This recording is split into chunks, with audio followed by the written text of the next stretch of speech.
I sometimes read public domain books here on Leaves of Glen. And they were written a long time ago, so they're usually racist or sexist or bigoted. But in there somewhere and all that is a story, and that's why those stories are famous. Other times, I read works from independent authors, and they're delightfully not racist, but they might have adult language or adult situations. So that's your warning, but I'm sure you are grown up enough to handle it. Don't write to me complaining.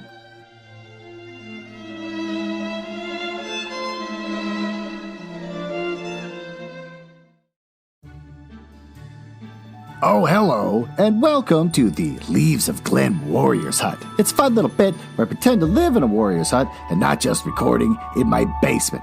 This is where I read the hottest public domain books and short stories.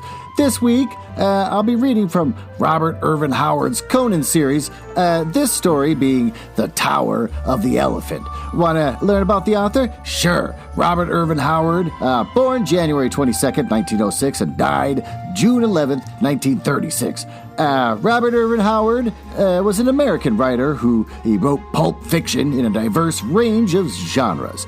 He is well known for his character Conan the Barbarian and is regarded as the father of the sword and sorcery subgenre.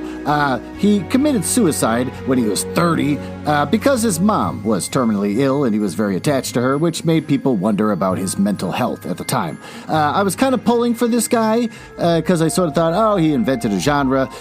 People probably didn't respect it very much at the time. Most of his stuff was written in a magazine called Weird Tales. And but I was just kind of hoping that, I hope he's not racist. Wouldn't that be nice if we had one author, besides the guy that wrote Winnie the Pooh, who's just not an asshole? But thanks to the jerks over at the Words About Books podcast, they said, oh, I heard you're reading Howard's. Well, did you know this? Did you know that he's famously best friends with H.P. Lovecraft? Oh, they were both published in similar magazines like Weird Tales and started corresponding through letters up until Howard's suicide. Besides H.P. bragging about his travels up and down the East Coast, which isn't impressive, and Howard's trying to impress him with stories about how big Texas is, oh, they were both famously racist.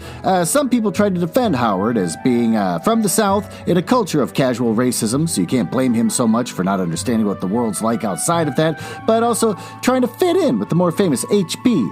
And then when he was quoted as saying the following in his letters, we're talking about a rancher who is being investigated in the murder of a Mexican man.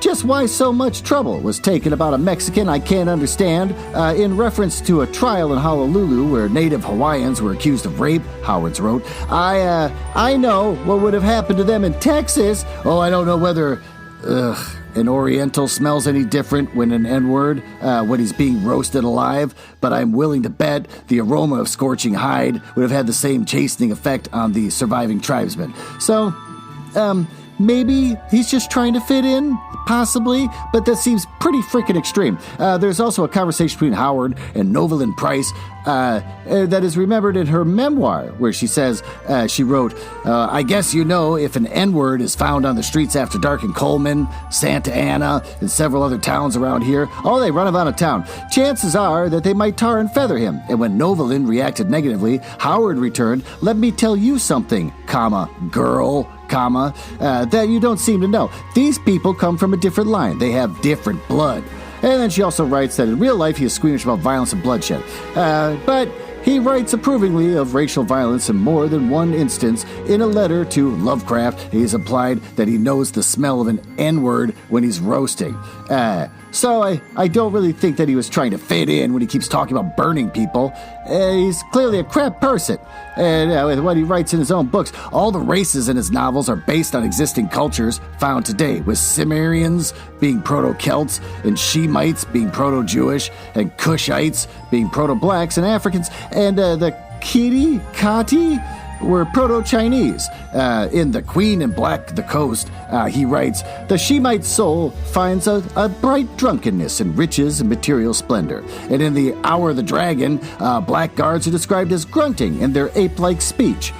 In the book The Hyena, he says, "Because I come from Virginia, race instinct and prejudice are strong in me, and doubtless the feeling of inferiority which Spinoza constantly inspired in me had a great deal to do with my antipathy for him."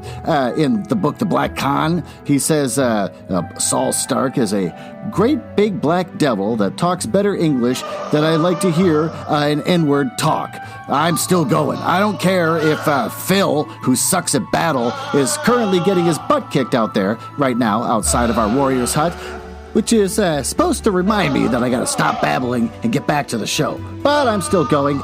In the book The Fear Master, he says, "Born and raised in Arizona, of good Virginia fighting stock, I held N-words in contempt and was a strong believer in Nordic and especially Celtic superiority."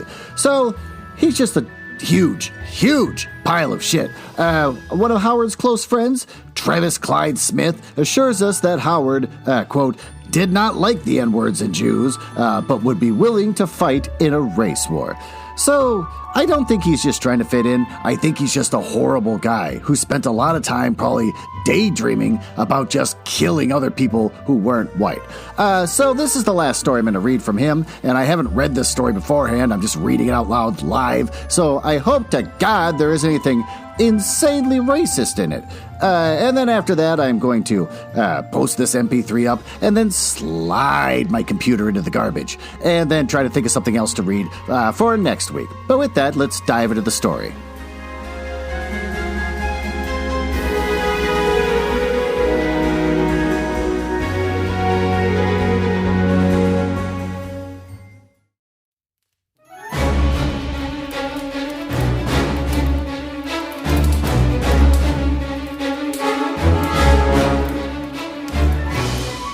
Oh, there you are. It took you forever to come into my warrior's hut. Why don't you close the flap, and come here to the center of the warrior's hut where I've got a beautiful little fire burning for me to read to you next to it. The Tower of the Elephant, Chapter 1. Torches. Close the flap. Yeah, go back. Close the flap. Okay, thank you. All right, well, come sit down. There you go. Torches flared murkily on the revels in the mall, where the thieves of the East held carnival by night, and in the mall they must carouse and roar as they liked, for honest people shoved the quarters, and the watchmen, well paid with stained coins, did not interfere with their sport along the crooked, unpaved streets with their heaps of refuse and sloppy puddles. Drunken roisterers staggered, roaring, steel glinted in the shadows where wolf preyed on wolf, and from the darkness rose the shrill laughter of women, gross, and the sounds of scufflings and strugglings. Torchlight licked luridly from broken windows and wide-thrown doors, and out of those doors, stale smells of wine and rank sweaty bodies, clamor of drinking jacks and fists hammered on rough tables, snatches of obscene songs, I bet they were naughty, and rushed like a blow in the face. In one of these dens, merriment thundered to the low, smoke-stained roof, where rascals gathered in every stage of rags and tatters, furtive cut purses, leering kidnappers, quick-fingered thieves, swaggering bravados with their wenches, strident-voiced women, strident-voiced women, that's the worst, clad in tawdry finery, and native rogues wear the dominant element, dark-skinned, dark-eyed Zamorians with daggers at their girdles and guile in their hearts. But there were wolves, a half dozen outland nations there as well. There was the giant Hyborian renegade, taciturn, dangerous, with a broadsword strapped to his great gaunt frame, for men wore steel openly in the mall. There was a Shermetish counterfeiter with his hook nose and curled blue jack beard. There was a blue-eyed Berthunian wrench sitting on the knee of a tawdry, dark-haired gunderman, a wandering mercenary soldier, a deserter from some defeated army, and the fat, gross rogue. God, this guy sucks. So bawdy jests were all causing shouts of mirth from a professional kidnapper come up from distant Koth to teach women's stealing to Zamorians who were born with more knowledge of the art than he could ever attain. Yeah, in this story, he's just going off the rails. All of his personal opinions about people are just all over the pages. This man halted in his description of intended victim's charms and thrust his muzzle into a huge tankard of frothing ale. And then blowing the foam from his fat lips, he said, "By Bel, god of all thieves, I'll show them how to steal wenches. I'll have her over the Zamorian border before dawn, and there'll be a caravan waiting to receive her. 300 pieces of silver. A Count of Ophir promised me for a sleek young Bethunian of a better class. Oh, it took me weeks wandering among the border cities as a beggar to find one I knew would suit, and she's a pretty baggage." He blew a slobbery kiss in the air. "I know lords in Shem who would trade the secret of the Elephant Tower for her," he said, returning to his ale. A touch on his tunic sleeve made him turn his head, scowling at the interruption. He saw a tall, strongly made youth standing beside him. This person was as much out of place in that den as a gray wolf among mangy rats of the gutters. His cheap tunic could not conceal the hard, rangy lines of his powerful frame and the broad shoulders of his massive chest. His lean waist. And his heavy arms. His skin was brown from outland suns, and his eyes blue and smoldering. A shock of tousled black hair crowned his broad forehead, and from his girdle hung a sword in worn leather scabbard. The Kothian involuntarily drew back, for the man was not of any civilized race he knew. You spoke of the Elephant Tower?" said the stranger, speaking Zamorian with an alien accent. "I've heard much of this tower. What is its secret?" The fellow's attitude did not seem threatening, and the Kothian's courage, was bolstered up by ale and the evident approval of his audience. He swelled with self-importance. The secret of the Elephant's Tower," he exclaimed. "Why, any fool knows that Yara, the priest, dwells there with a great jewel men call the Elephant's Heart. That's the secret of his magic." The barbarian disgusted this for a space. Digested. Why can't I read that word? That's weird. I'm going to start over. The barbarian digested this for a space. "I have seen this tower," he said. "It is set in a great garden above the level of the city, surrounded by high walls. I've seen no guards, and the walls will be, easy to climb. Why has nobody stolen the secret gem?" The Kothian stared wide-mouthed at the other's simplicity, and then burst into a roar of derisive mirth, in which the others joined. "Hearken to this heathen," he bellowed. "He would steal the jewel of Yara? Hearken, fellow," he said, turning portentously to the other. I suppose you are some sort of northern barbarian?" "I am a Cimmerian," the outlander answered, in no friendly tone. The reply and the manner of it meant little to Kothian, of a kingdom that lay far to the south, on the borders of Sham. And so he knew only vaguely of the northern races. "Then give ear and learn wisdom, fellows," he said, pointing his drinking jack at the discomfited youths. Know that in Zamora, and more especially in this city, there are more bold thieves than anywhere else in the world. Even Koth. If mortal men could have stolen the gem, be sure it would have been filched long ago. You speak of climbing walls, but once having climbed, would you quickly wish yourself back again? There's no guards in the gardens at night for a very good reason. That is, no human guards, but in the watch chamber, in the lower part of the tower. There's armed men. Even if you pass those who roam the gardens by night, you must still pass through the soldiers, for the gem is kept somewhere in the tower above. "But if a man could pass through the gardens," argued the Cimmerian, "why could he not come at the gem through the upper part of the tower and avoid the soldiers?" Again, the Kothian gaped at him. "Listen to him," he shouted jeeringly. "The barbarian is an eagle who would fly to the jeweled rim of the tower, which is only 150 feet above the earth, which rounded sides slicker than polished glass." The Cimmerian glared about, embarrassed at the roar of mocking laughter that greeted his remark. He saw no particular humor in it, but he was new to civilization to understand its discourtesies. Civilized men are more discourteous than savages, because they know how they can be impolite without having their skull split as a general thing, and so that he would be bewildered and chagrined and doubtless would have slunk away, abashed. But the Kothian chose to goad him further. Come, he shouted, and tell these poor fellows, who have only been thieves since before you were spawned, tell them how you'd steal the gem. There's always a way. if the desire be coupled with courage, answered the Cimmerian shortly nettled. The Kafkian chose to take this as a personal slur, and his face grew purple with anger. What? He roared. You dare tell our business and intimate that we are cowards? Oh, get along and get out of my sight. And he pushed the Cimmerian violently. Will you mock me and then lay hands on me? Gave the barbarian, his quick rage leaping up, and he returned the push with with an open-handed blow that knocked his tormentor back against the rude-hewn table. Ale splashed over the jack's lip. And the Kafkian roared in fury, dragging at his sword. Heathen dog, he bellowed. Now have your heart for that.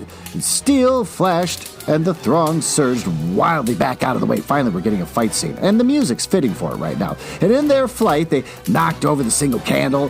There's only one candle in the whole place. And the den was plunged. There's only one candle in the whole place. The den was plunged into darkness, broken by the crash of upset benches, drum of flying feet, shouts, oaths of people turning, tumbling over one another, and a single strident yell of agony that cut the din like a knife. Probably because it was a sharp thing like a knife that was shoved into someone. And when a candle was relit, the one candle was relit, most of the guests had gone out the doors and broken windows, and the rest huddled behind stacks of wine kegs and under tables. And the barbarian was gone, and the center of the room was deserted except for the gashed body of the Kafkian. The Cimmerian, with his unerring instinct of the barbarian, had killed his man in darkness and confusion. Chapter 2. The lurid lights and drunken revelry fell away behind the Cimmerian, and he had discarded his torn tunic, and he walked through that night naked. Oh, God, I was hoping he'd be naked, except for his loincloth and his high-strapped sandals, and he moved with supple ease of a great tiger, and his steely muscles rippling under his brown skin. All he's doing is walking. He's just walking, and his muscles are rippling underneath his brown skin. He had entered the part of the city reserved for the temples. On all sides of him, they glittered white in the starlight. Snowy marble pillars and golden domes and silver arches, shrines to Zamora's myriad strange gods, and he did not trouble his head about them. He knew that Zamora's religion, like all things civilized, long-settled people, was intricate and complex, and it lost most of the pristine essence in a maze of formulas and rituals. He'd squatted for hours in the courtyards of the philosophers, listening to the arguments of theologians and teachers, and came away in a haze of bewilderment, sure of only one thing, and that they were all touched in the head. Yeah, that'll show him. And his gods were simple and understandable. Crom was their chief, and he lived on a great mountain, whence he sent forth dooms and death. It was useless to call on Crom because he was a gloomy, savage god, and he hated weaklings, nerdlingers, and he gave a man courage at birth and the will of might to kill his enemies, which in the Cimmerian's mind was all any god should be expected to do. His saddled feet made no sound on the gleaming pave, no watchman passed, for even the thieves of the mall shunned the temples, where strange dooms had been known to fall on violators. Ahead of him, he saw, looming against the sky, the Tower of the Elephant. He mused, wondering why it was so named. No one seemed to know, and he had never seen an elephant, but he vaguely understood that it was a monstrous animal with a tail in the front as well as behind. This wandering Shemite had told him, swearing that he, had seen such beasts by the thousands in the country of the Hycurians. But all men knew that what liars were the men of Shem. At any rate, there were no elephants in Zamoria. The shimmering shaft of the tower rose frostily in the stars. Frostily? That was bad. In the sunlight, it shone so dazzlingly that few could bear its glare. And the men said it was built of silver, and it was round and slim and perfectly cylinder at 150 feet in height, and its rim glittered in the starlight with the great jewels that were crusted. And the tower stood among the waving exotic trees of a garden raised high above the general level of the city. A high wall enclosed this garden, and outside the wall was a lower level, likewise enclosed by a wall. Wall after wall. No lights shone forth, and there seemed to be no windows in the tower, at least not above the level of the inner wall. Only the gems high above this sparkled frostily in the starlight.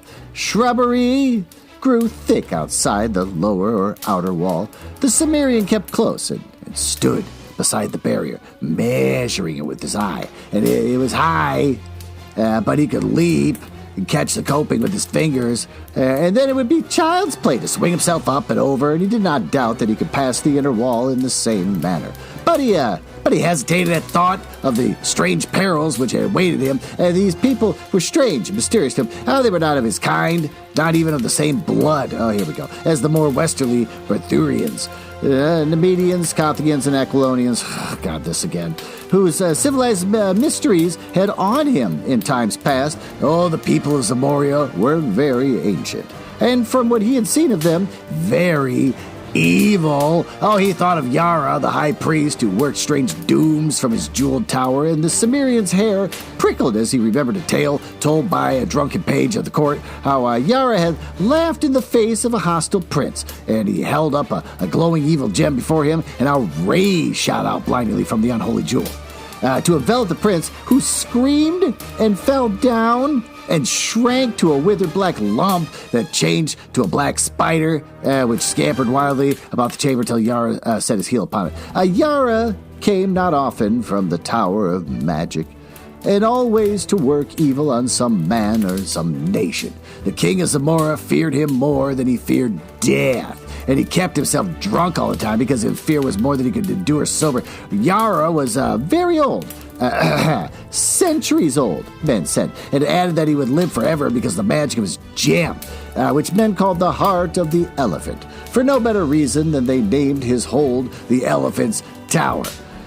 The Cimmerian, engrossed in these thoughts, shrank quickly against the wall within the garden.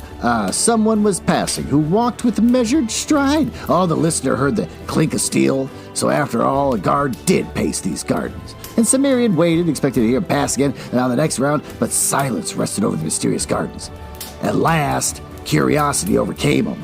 Leaping lightly, he grasped the wall and swung himself up to the top with one arm, and lying flat on the broad coping, he looked down into the wide space between the walls. No shrubbery grew near him, though he saw some carefully trimmed bushes near the inner wall. The starlight fell on the even sward, just sward, not sword, but sward, and somewhere a fountain tinkled. The Cimmerian cautiously lowered himself down into the inside and drew his sword, staring about him. He was shaken by the nervousness of the wild at the standing thus unprotected in the naked starlight, and he moved lightly around the curve of the wall, hugging his shadow until he was even with the shrubbery he had noticed. Then he ran quickly toward it, crouching low, and almost tripped over a form that lay crumpled near the edge of the bushes. A quick look to right and left showed him no enemy in sight, at least, so he bent close to investigate. His keen eyes, even in the dim starlight, showed him a strongly built man in silvered armor and a crested helmet of the Zamorian royal guard. A shield and a spear lay near him, and it took but an instant's examination to show that he had been strangled. The barbarian glanced about uneasily, and he knew that this man must be the guard that he had heard passing in his hiding place by the wall. Only a short time had passed, and yet in that interval, nameless hands had reached out in the dark and choked out the soldier's life. Straining his eyes in the gloom, he saw a hint of motion through the shrubs near the wall. Thither, that's a great word. I haven't heard that used in a long, long time. Thither he glided, gripping his sword. He made no more noise than a panther stealing through the night. Yet the man was stalking. The Cimmerian had a dim glimpse of a huge bulk close to the wall and felt relief that it was at least human. Then the fellow wheeled quickly with a grasp that sounded like panic. And then he made his first motion of a forward plunge, hands clutching, then recoiled as the Cimmerian's blade caught the starlight. For a tense instant, neither spoke, standing ready for anything. "You're no soldier," hissed the stranger at last. "You're a thief like myself." "And who are you?" asked the Cimmerian in a suspicious whisper.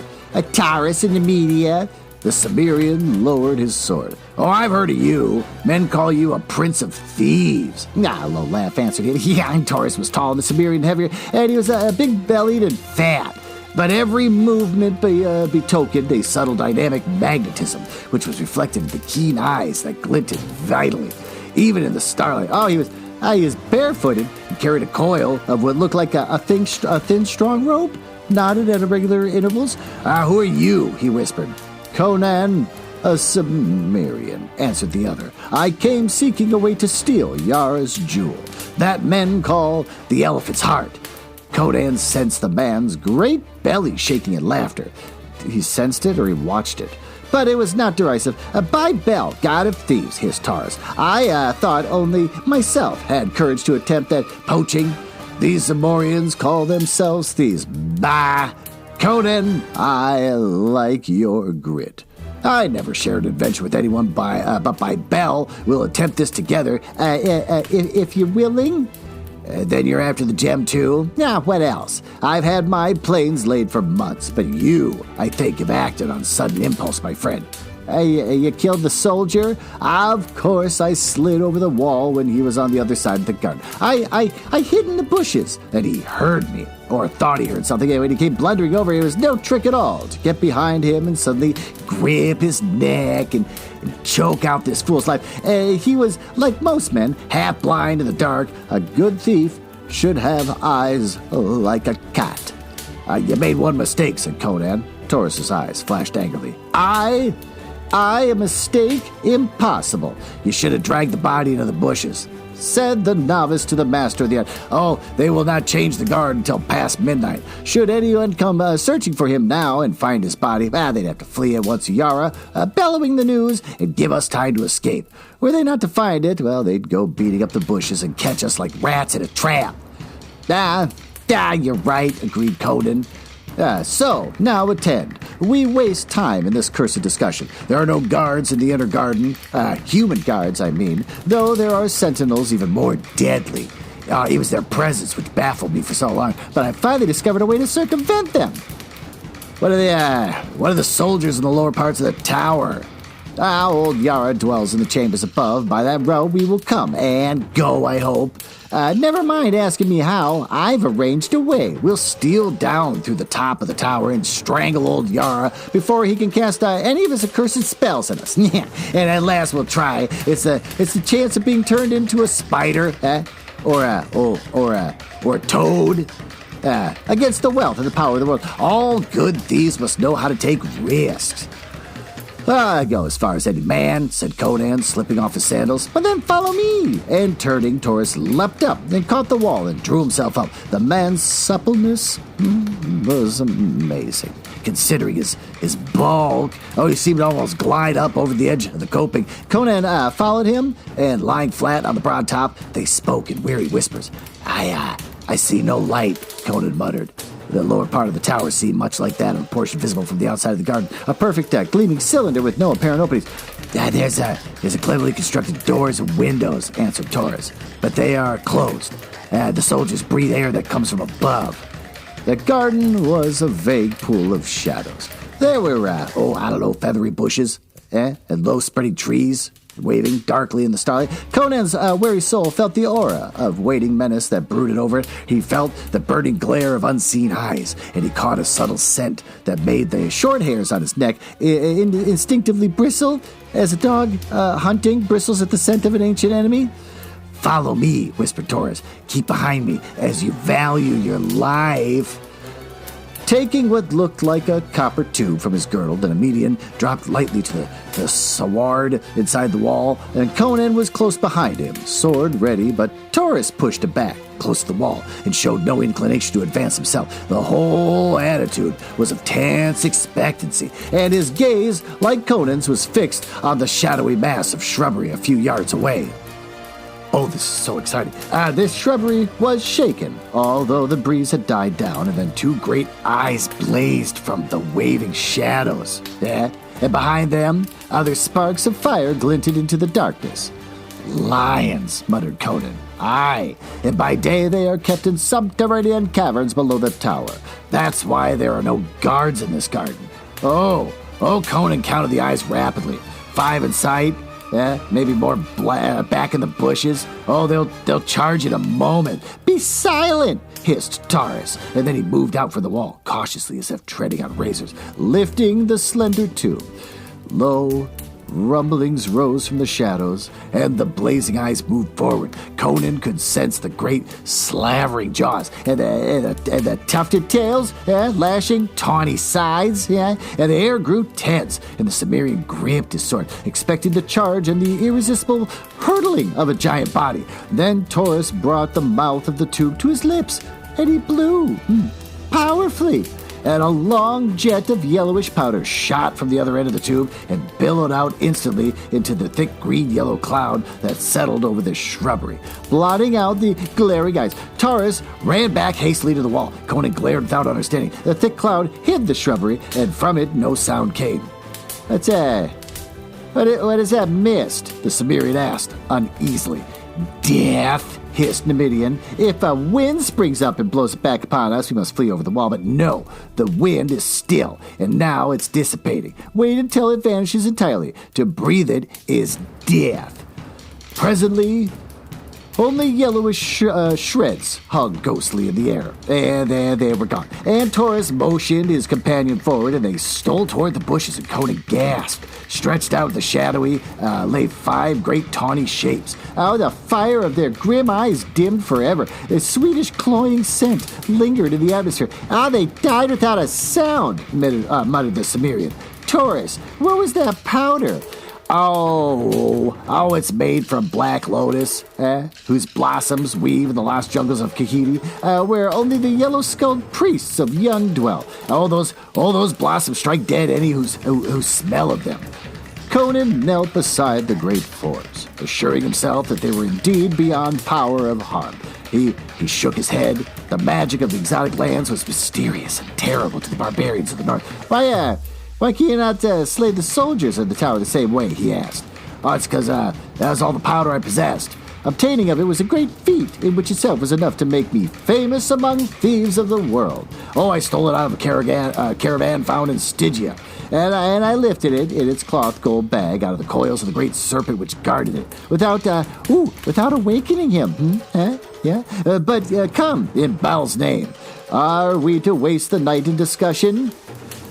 They glided through the shrubbery at the gleaming foot of the tower, and there, with emotion enjoining silence, Taurus unwound his knotted cord, and on one end of which was a strong steel hook.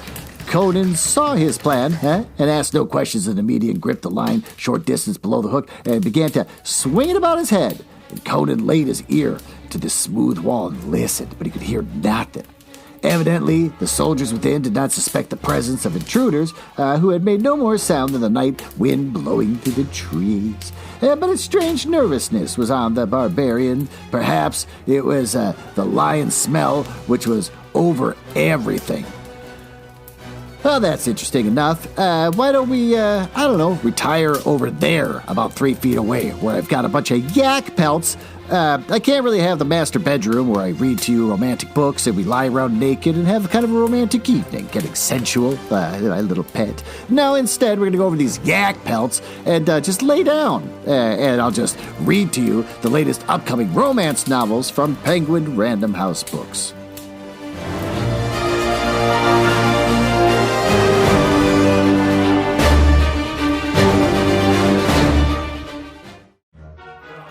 There you are. I saw you roughly 3 feet ago, back by the fire, and here you are in my master pelt area, where we lay across all these yak pelts, as I'm sitting here shirtless, my chest glistening against the campfire light, and you're dressed like an 1890s schoolmarm. Why is that? Look, you got like a magnifying glass and a butterfly net. It's weird. I hear you putting out a book. I'm supposed to take it from you. A Sinister Revenge by Deanna Rayburn? Fine. About a sinister revenge, Veronica must find and stop a devious killer when a group of old friends is targeted for death in this new adventure for the New York Times bestselling and Edgar Award-nominated author Deanna Rayburn. I would hope that, New York Times is a throwaway. As long as you pay money, you can be ranked up there. But Edgar Award-nominated? Well, that's got to be something pretty important, I imagine. Veronica's natural historian, Bo Stoker, I imagine it's probably supposed to be Bram Stoker or something, has been away in Bavaria for months, and their relationship is at an impasse. But when Veronica shows up before him with his brother, Tiberius, Lord Templeton Vane, he was lured back home by an intriguing job offer, preparing in Guadalajara for a very special dinner party. Tiberius has received cryptic messages along with obituaries of 2 recently deceased members of his old group of friends, the 7 Sinners. Yeah, it sounds like a fun group. That he should too get his affairs in order, realizing that he is in grave danger, but not knowing why.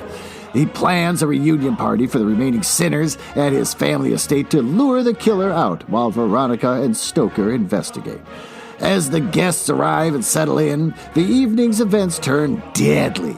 More clues come to light, leading Veronica Stoker and Tiberius to uncover a shared past among the sinners that has led to the fatal present. But the truth must be far more sinister than that they were prepared for.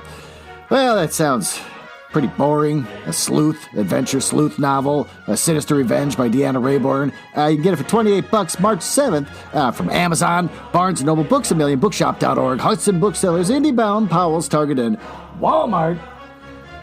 Well, your outfit leaves me wanting. I feel no arousal in my phallus or my groins. So with that, why don't we return back to the campfire over there and continue reading the rest of this story.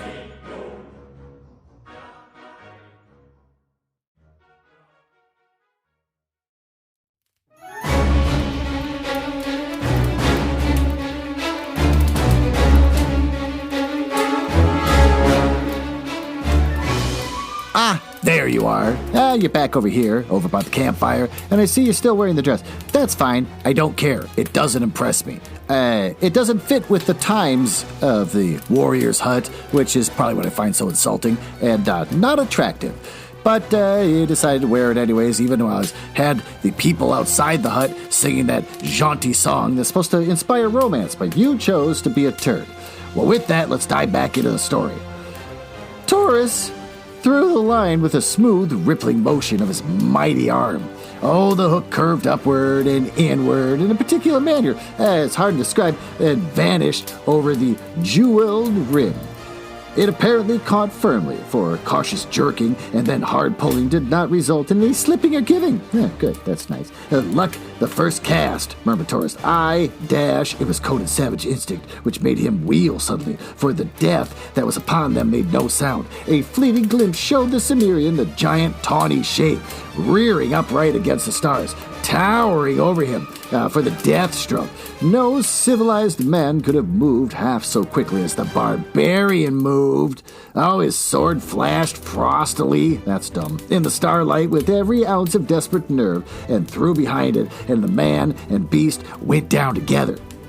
Cursing incoherently beneath his breath, Taurus bent above the mass and saw his companion's limbs move as he strove to drag himself from under the great weight that lay limply upon him. A glance showed the startled Numidian that the lion was dead.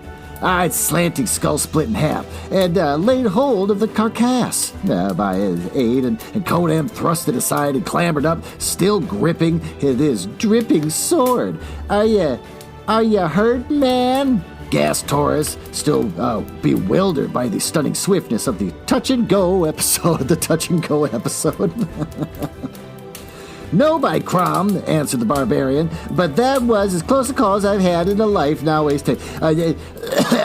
Stays of the show. Why did not the cursed beast roar as he charged?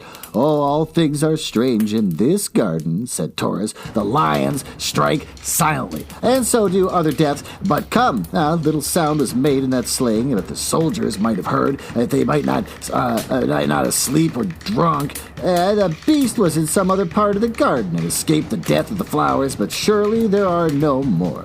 We must climb this cord. Little need to ask a Cimmerian if he can.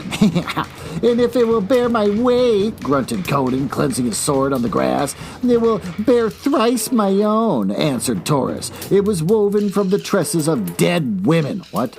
Which I took from their tombs at midnight. And Steve, hold on. Honey, what's a tress? So you got a rope made of dead women's hair? That's disgusting. And he stepped into the deadly wine of the up-ass tree. Up-ass. That's how I'm going to pronounce it. U-P-A-S. Up-ass tree. To give it strength. I will go first, and then follow me closely. Well, the Midian gripped the rope and crooked his knee about it, began the ascent, and went up like a cat. bellying the apparent clumsiness of his boat. The Cimmerian followed. The cord swayed and turned on itself, but the climbers were not hindered. Both had made more difficult climbs before. The jeweled rim glittered high above them, jutting out for the perpendicular of the wall, so that the cord hung, I don't know, perhaps a foot from the side of the tower, a fact which added greatly to the ease of the ascent. Up and up they went, silently. The lights of the city spreading out further and further to their sight as they climbed. The lights of the city, I imagine if the bar that they were in earlier where they had the big fight only had one candle, how many candles are going on in this city?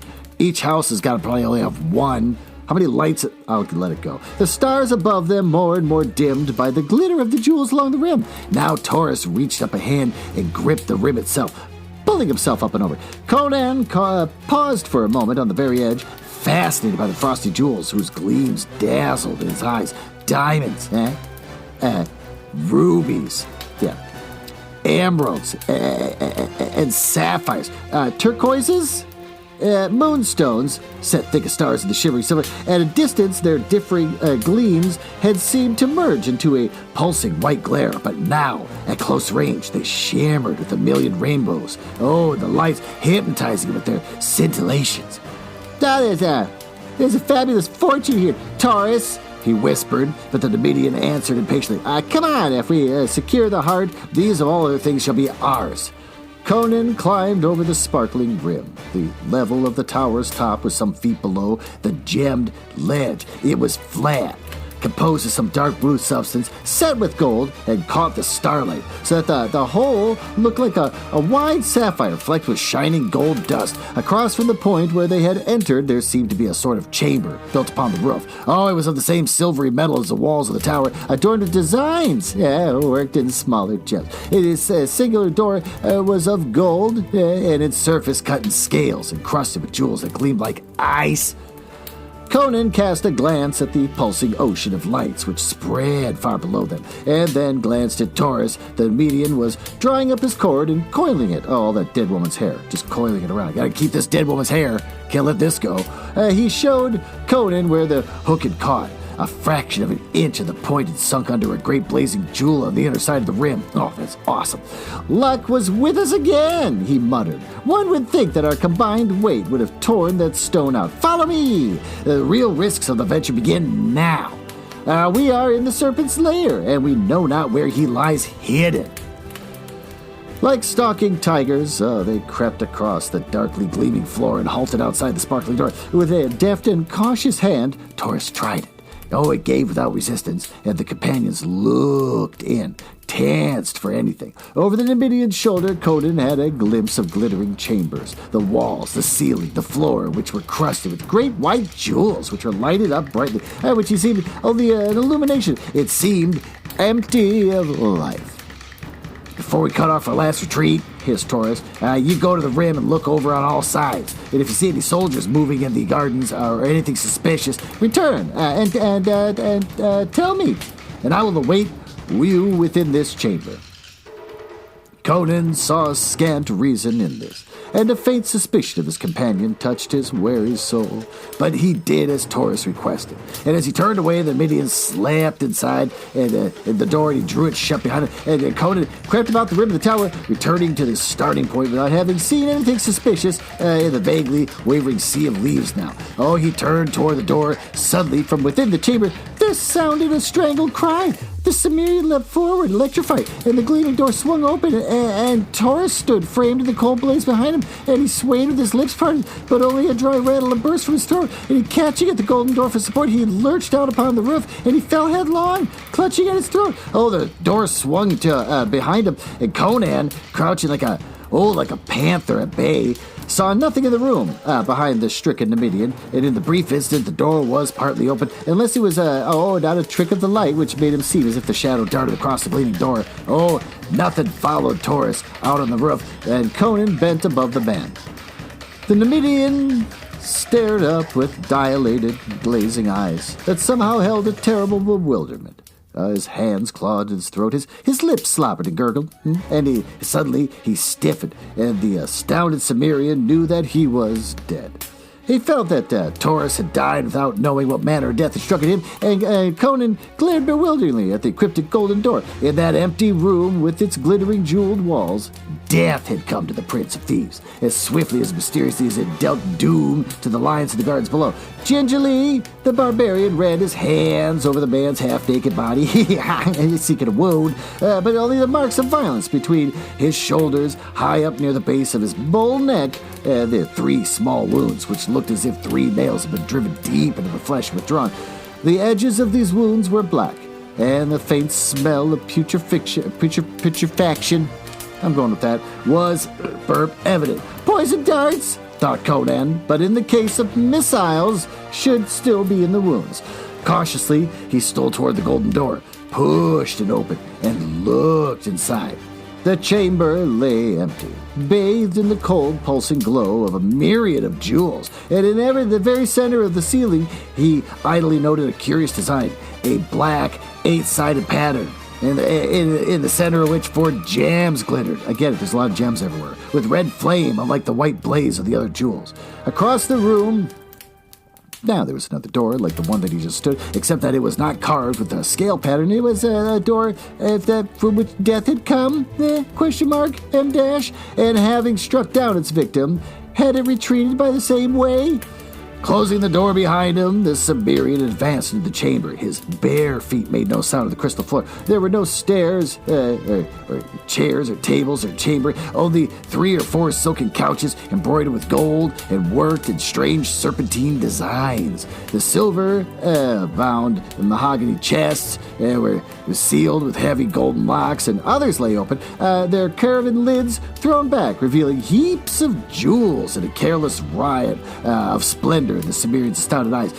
Conan swore beneath his breath. Already he had looked upon more wealth that night than he had ever dreamed existed in all the world. And he drew, dizzy, thinking that it must be the value of the jewel that he sought. He was in the center of the room now, going as stooped forward, his head thrust out wearily, sword advanced, and then again, death struck at him, soundlessly, a flying shadow that swept across the gleaming floor. That was his only warning, and his instinctive sidelong leap, that was all that saved his life. And he had a flashing glimpse of a hairy black horror that swung past him with a clashing and frothing fangs, and something splashed at his bare shoulder that burned like drops of liquid hellfire. Springing back, sword high, he saw the horror strike the floor, wheel, and scuttle toward him with appalling speed. A gigantic black spider, such as men only see in nightmare dreams. It was as large as a pig. Its 8 thick hairy legs drove the ogreish body over the floor at headlong pace. Its 4 evilly gleaming eyes, evilly, shone with a horrible intelligence, and its fangs dripped venom that Conan knew from the burning of his shoulder, where only a few drops had splashed as the thing struck and missed. It was laden with swift death. This was the killer that had dropped from its perch in the middle of the ceiling and stranded its web on its neck and the median. Fools that were not to have suspected the upper chambers would be guarded as well as the lower? Exclamation point. These thoughts flashed briefly through Conan's mind as the monster rushed. He leapt high, and it passed beneath him, wheeled and charged back. This time, he evaded its rush with a sidewise leap and struck back like a cat. His sword severed one of the hairy legs, and again he barely saved himself as the monstrosity swerved at him, fangs clicking fiendishly. But the creature did not press the pursuit. Turning, it scuttled across the crystal floor and ran up the wall to the ceiling, where it crouched for an instant, glaring down at him with its fiendish red eyes. Then, without warning, it launched itself through space, trailing a strand of slimy grayish stuff. Conan stepped back to avoid the hurtling body, then ducked frantically just in time to escape being snared by the flying web rope. He saw the monster's intent and sprang forward to the door, but it was quicker, and a sticky strand cast across the door made him a prisoner. He dared not try to cut it with his sword. He knew the stuff would cling to the blade, so before he could shake it loose, the fiend would be sinking his fangs in his back. Then he began a desperate game. The wits and quickness of man matched against the fiendish craft and speed of a giant spider. It no longer scuttled across the floor in a direct charge or swung its body through the air at him. It raced about the ceiling and the walls, seeking to snare him in the long loops of sticky gray web strands, which is flung with its devilish accuracy. These strands were thick as ropes. Conan knew that once they were coiled about him, his desperate strength would not be enough to tear him free before the monster struck. All over the chamber went the devil's dance, in utter silence except for the quick breathing of the man and the low scuff of his bare feet on the shining floor. The castanet rattle of the monstrosity's fangs. The gray strands lay in coils on the floor, and they were looped along the walls. They overlaid the jeweled chests and silken couches and hung in dusty festoons from the jeweled ceiling. Conan's steel-trapped quickness of eye and muscle had kept him untouched. Though the sticky loops had passed him so close that they rasped his naked eye, he knew he could not always avoid them. He not only had to watch the strands swinging from the ceiling, but to keep his eye on the floor, lest he trip in the coils that lay there. Sooner or later, the gummy loop would writhe about him, python-like, and then wrapped like a cocoon, he would lie at the monster's mercy.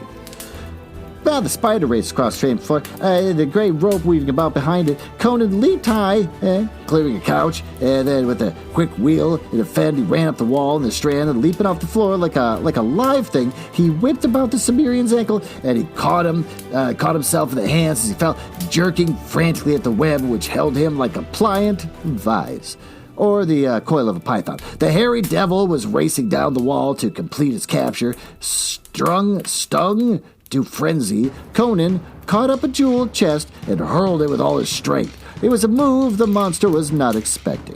Full in the midst of the branching of the black legs, the massive missile struck, smashing against the wall with a muffled, sickening crunch. Blood and greenish slime spattered, and the shattered mass fell with the burst gem chest on the floor.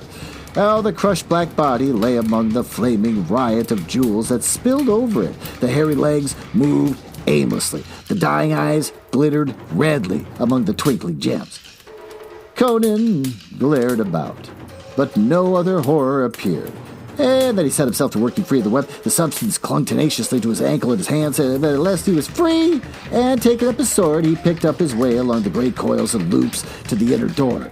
That horrors lay within, he did not know. The Cimmerian's blood was up, and since he had come so far and overcame so much peril, he was determined to go through with the grim finish of the adventure, whatever that might be. And he felt that the jewel he sought was not among the many so carelessly strewn about the gleaming chamber. Stripping off the loops that followed the inner door, he found that, like the other, it was not locked. He wondered if these soldiers below were still unaware of his presence. Well, he was high above their heads, and if tales were to be believed, that they were used to strange noises in the tower above him, sinister sounds and screams of agony and horror, Yara was on his mind. And he was not altogether comfortable as he opened up the golden door, but he saw only a flight of silver steps leading down, dimly lighted by what means he could not ascertain. Probably a candle. Down these he went silently, gripping the sword. He heard no sound, and he came presently to an ivory door set with bloodstones, and he listened, but no sound came from within. Only the thin wisps of smoke drifted lazily from beneath the door. Being a curious, exotic odor, unfamiliar to the Cimmerian, below him the silver stair wound down to vanish into the darkness, and up that shadowy well no sound floated. He had an eerie feeling that he was alone in a tower occupied only by ghosts and phantoms.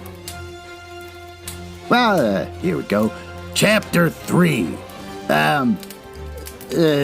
Cautiously, he pressed his against the ivory door and swung it silently inward. And on the shimmering threshold, Conan stared like a wolf in strange surroundings, ready to fight or flee on the instant. I was looking into a large chamber with a domed golden ceiling, and the walls were green jade. Ugh. And the floors of ivory. This is poor taste. Partially covered by thick rugs. That part's okay. Smoke and exotic scents of incense floated up from a brazier on a golden tripod, and behind it sat an idol, sort of a marble couch.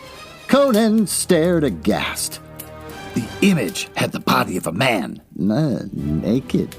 green in color, but the head was of nightmare and madness. That's unattractive. Too large for the human body. It had no attributes of humanity. Conan stared at the wide, flaring ears. Is that what makes it terrifying? The big ears? The curling proboscis.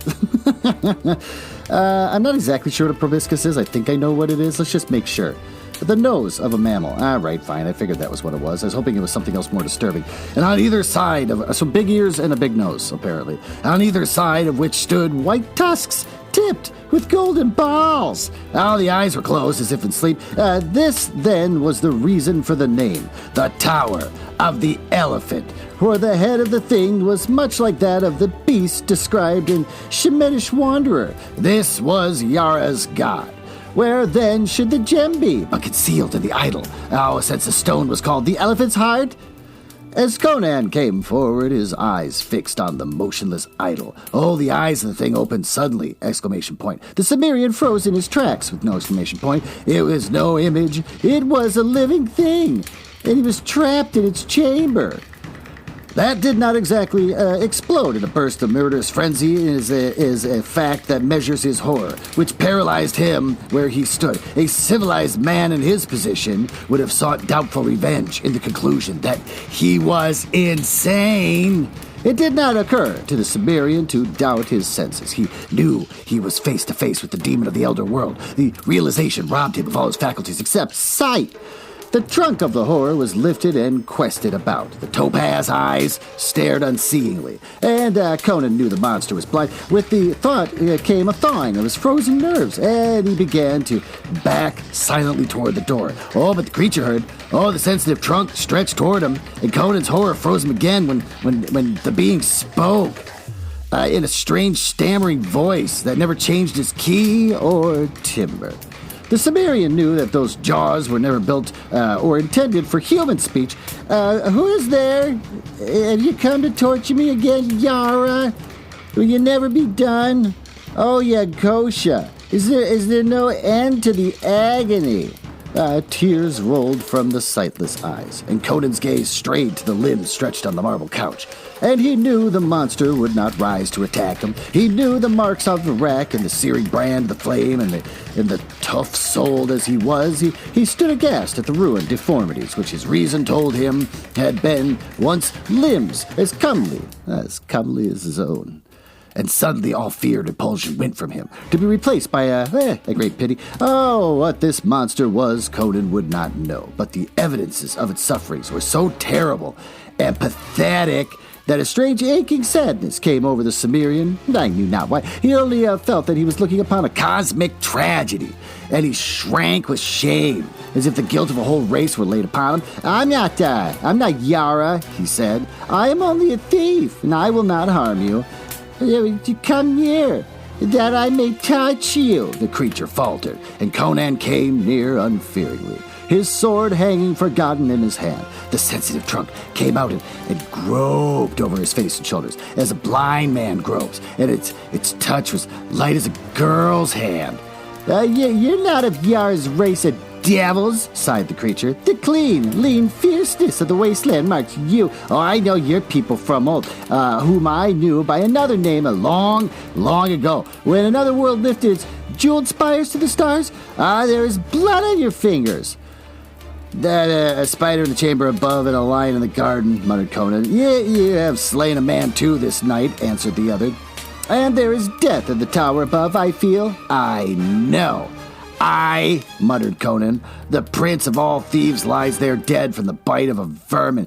So and so, the strange and human voice rose in a sort of low chant. A slaying in the tavern and a slaying on a roof. I know, I feel, and the third will make a magic, of which not even Yara dreams. Oh, magic of deliverance, great gods of Yag. Again, tears fell as the tortured body was rocked to and fro in the grip of varied emotions. Conan looked on bewildered. Then the convulsions ceased. The soft, sightless eyes were turned toward the Cimmerian. The trunk beckoned. Oh, man, listen, said the strange being. I am foul and monstrous to you, am I not? Nay, do not answer. I know, but you would seem strange to me. Could I see you? That stays in the show. There are many worlds besides this earth, and life takes many shapes. I'm neither god nor demon, but flesh and blood like yourself. Though the substance differ in part, and the form may be cast in different mold. I am very old man of the waste countries. Long and long ago, He's going to have this big, long speech that I have to keep doing this dumb voice I chose to use. I came to this planet with others of my world, from the green planet Yag, which circles forever in the outer fringe of the universe. We swept through space. Our mighty wings that drove us through the cosmos quicker than light, because we had warred with the kings of Yag and were defeated and outcast.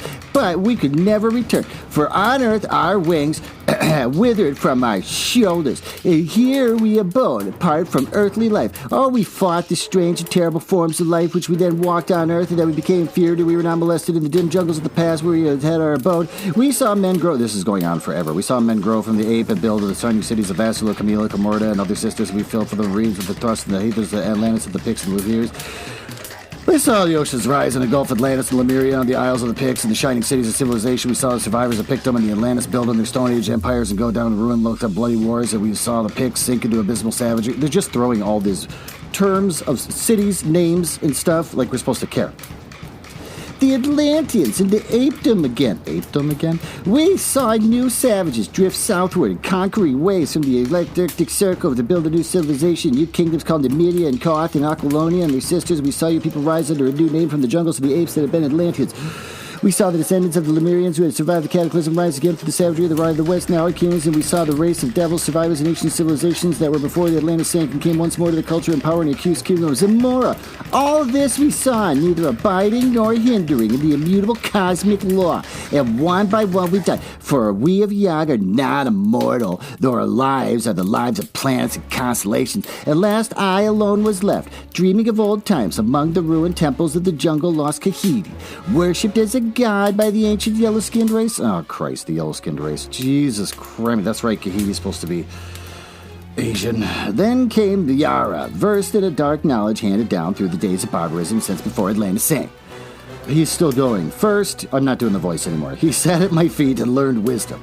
But he was not satisfied with what I taught him, for it was white magic, and we wished evil lore to enslave kings and a glut of fiendish ambition. I would teach him none of the black secrets I had gained, though no wish of mine through the sun.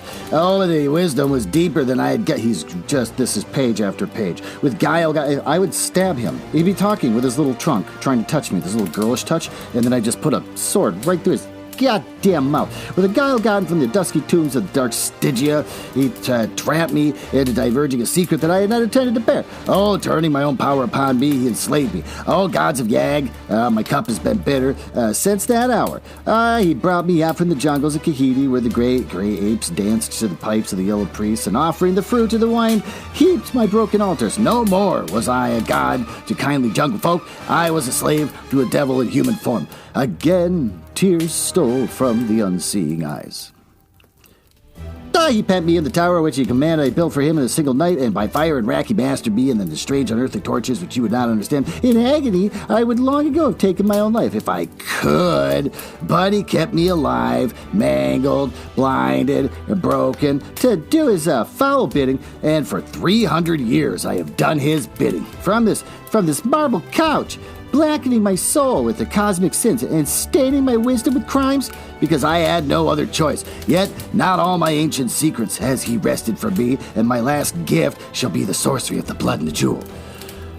He's still going. For I feel the end of time draw near. You are the hand of fate. I beg of you, take the gem. You will find it on yonder altar. So it's not even on him, it's just like across the room sitting on a table.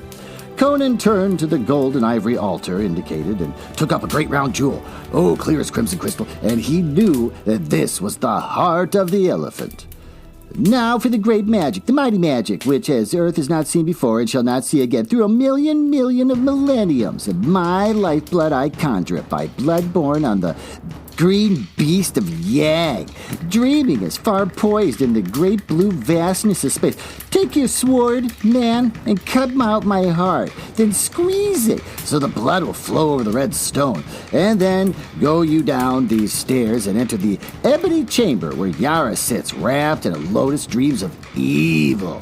Speak his name, then he will awaken. Then lay this gem before him and say, Yagkosha gives you a last gift and a last enchantment. Then get you from the tower quickly. Fear not, your way shall be made clear. The life of man is not the life of Yag, nor is human death the death of Yag. Why am I doing the voice again? Let me be free of this cage of broken blind flesh, and I will once more be Yagoa of Yag, morning crowned and shining, with wings to fly and feet to dance, and eyes to see, and hands to break.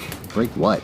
Uncertainly, Conan approached, and Yagosha, or Yagoa, as if sensing uncertainty, indicated where he should strike.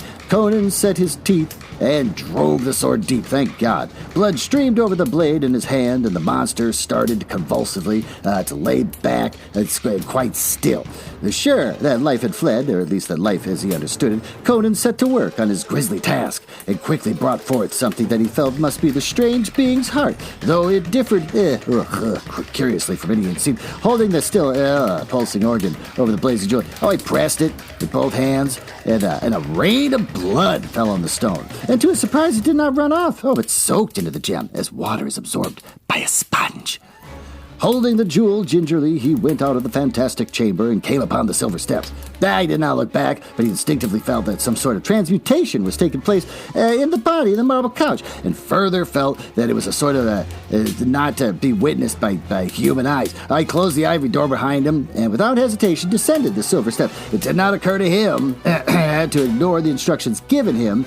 He halted at the ebony door, in the center of which was a grinning silver skull, and he pushed it open, and he looked into the chamber of ebony and jet, and saw on a black silken couch a tall spire from reclining. Yara, the priest and sorcerer, laid before him, his eyes open and dilated with the fumes of the yellow lotus, far staring as if fixed on gulfs and nighted abysses beyond human ken. Yara, said Conan, like a judge pronouncing doom, awaken. His eyes cleared instantly, became cold and cruel as a vulture's. The tall, silken-clad form lifted erect, and the tower gauntly above the smeared. Dog! His hiss was like that of a voice of a cobra. What do you do here? Conan laid the jewel on the great ebony table. He who sent this gem bade me say, Yakosha gives a last gift and a last enchantment. Yara recoiled, his dark face ashy. Burp, the jewel was no longer crystal clear. Its murky depths pulsed and throbbed, and curious smoky waves of changing color passed over its smooth surface as if drawn hypnotically. Yara bent over the table and gripped the gem in his hands, staring into its shadowed depths as if it were a magnet to draw the shuddering soul from the body. And as Conan looked, he thought that his eyes must be playing him tricks. For when Yara had risen up from his couch, the priest had seemed gigantically tall. Yet not how he saw Yara's head would be scarce to come to a shoulder. He blinked, puzzled, and for the first time that night, doubted his own senses. Then, with a shock, he realized that the priest was shrinking in stature, was growing smaller before his very gaze. With a detached feeling, he watched, as a man might watch a play. Immersed in a feeling of overpowering unreality, the Cimmerian was no longer sure of his own identity. He only knew that he was looking upon an external evidences of the unseen play of vast outer forces beyond his understanding. Now Yara was no bigger than a child. Now like an infant. He sprawled on the table, still grasping the jewel. And now the sorcerer suddenly realizing his fate, he sprang up, adorably, releasing the gem. But still he dwindled, and Conan saw a tiny pygmy figure rushing wildly about the ebony tabletop, waving tiny arms and shrieking in a voice that was like the squeak of an insect. Now he had shrunk until the great jewel towered above him like a hill, and Conan saw him cover his eyes with his hands as if to shield them from the glare as he staggered about like a madman, and Conan sensed that some unseen magnetic force was pulling Yara to the gem. Thrice he raced wildly about it in a narrowing circle. Thrice he strove and turned and ran out across the table, and then with a scream that echoed faintly in the ears of the watcher, the priest threw up his arms and ran straight toward the blazing globe. Bending close, Conan saw Yara clamber up the smooth, curving surface, impossibly, like a man climbing a glass mountain. And now the priest stood on top, still with tossing arms, evoking what grisly names only the gods know. And suddenly he sank into the very heart of the jewel, as a man sinks into a sea. And Conan saw the smoky waves close over his head, and now he saw him in the crimson heart of the jewel, once more crystal clear, as a man sees a scene far away, tiny, with great distance. And into the heart came a green, shining, winged figure, with the body of a man, and the head of an elephant. No longer blind or crippled, Yara threw up his arms and fled as a madman flees. On his heels came the Avenger. Then, like the bursting of a bubble, the great jewel vanished in a rainbow burst of iridescent gleams, and the ebony tabletop lay bare and deserted, as bare, Conan somehow knew, as the marble couch in the chamber above, where the body of that strange transcosmic being called Yag, Kosha, and Yoga had lain. The Cimmerian turned and fled from the chamber, down the silver stairs. So mazed was he that it did not occur to him to escape from the tower by way he had entered it. Down that winding, shadowy silver well he ran, and came into a large chamber at the foot of gleaming stairs. There he halted for an instant, had he not come into the room of the soldiers. He saw the glitter of the silver corselets, the sheen of their jeweled sword hilts, and they sat slumped at the banquet board, their dusky plumes waving somberly above their drooping, helmeted heads. They lay their dice and fallen goblets on the wine-stained floor, and before you knew that, they were dead. The promise had been made, the word kept, whether sorcery or magic. The falling shadow of great green wings had stilled their revelry. Conan could not know, but his way had been made clear, and a silver door stood open, framed in the whiteness of dawn. Into the waving green gardens came the Cimmerian, as the dawn wind blew upon him with cool fragrance of luxuriant growths. He started, like a man waking from a dream, and turned back uncertainly to stare at the cryptic tower he had just left. Was he witched and enchanted? And had he dreamed all the end seemed to have passed? As he looked, he saw the gleaming tower sway against the crimson dawn, its jewel-crusted rim sparkling in the growing light, and crash into shining shards. Well, there you go, there's that. Why don't we, get out of this hut, open that flap, go outside, and have a cigarette or something, and talk about what the hell we just read.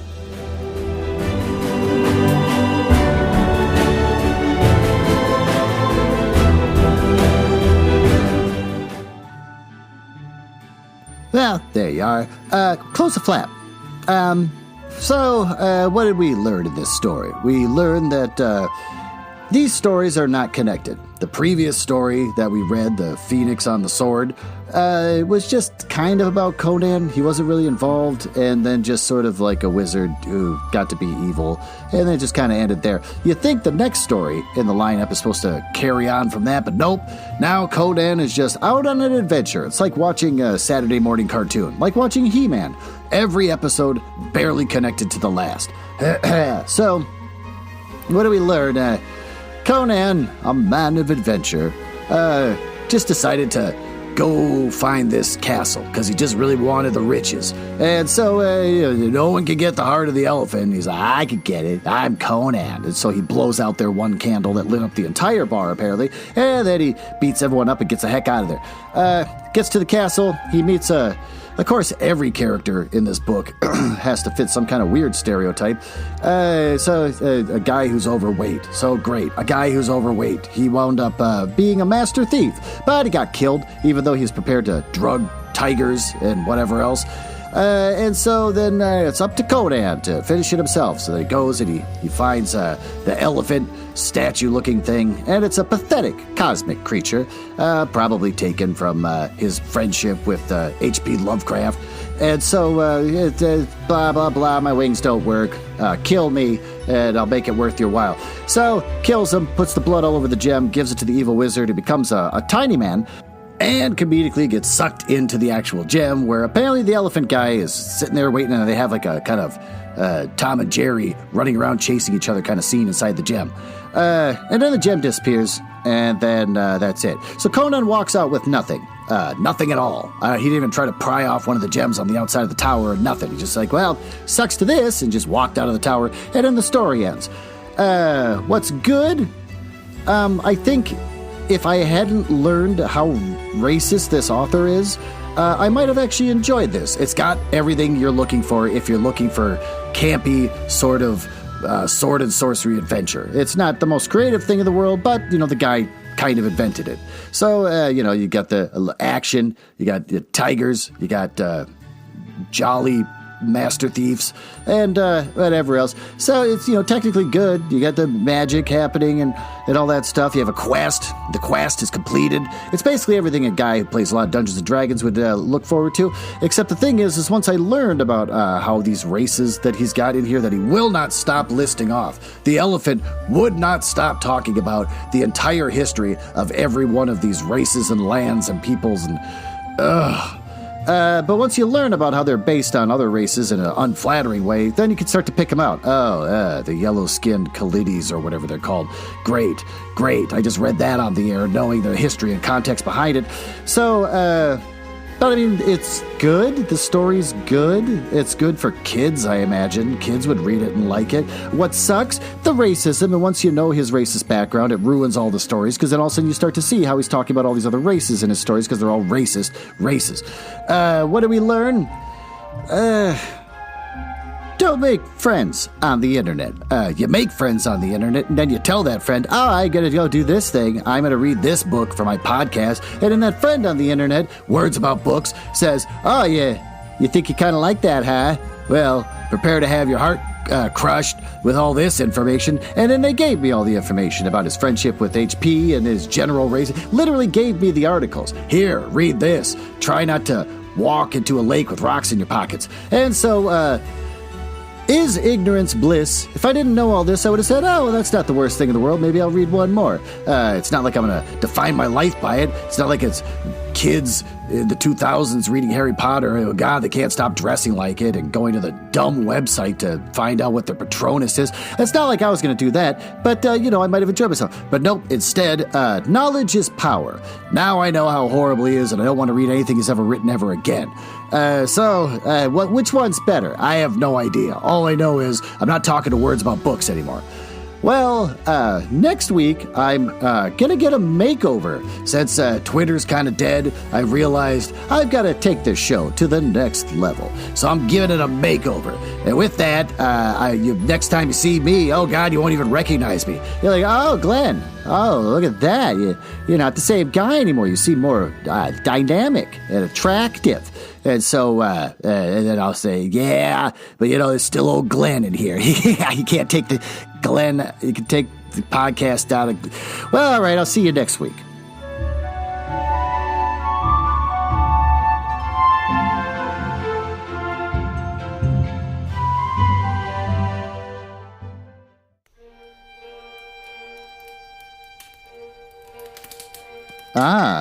Well, it appears you found me in the part of the podcast I hate the most, where I tell you all about the places on the internet where you can find me.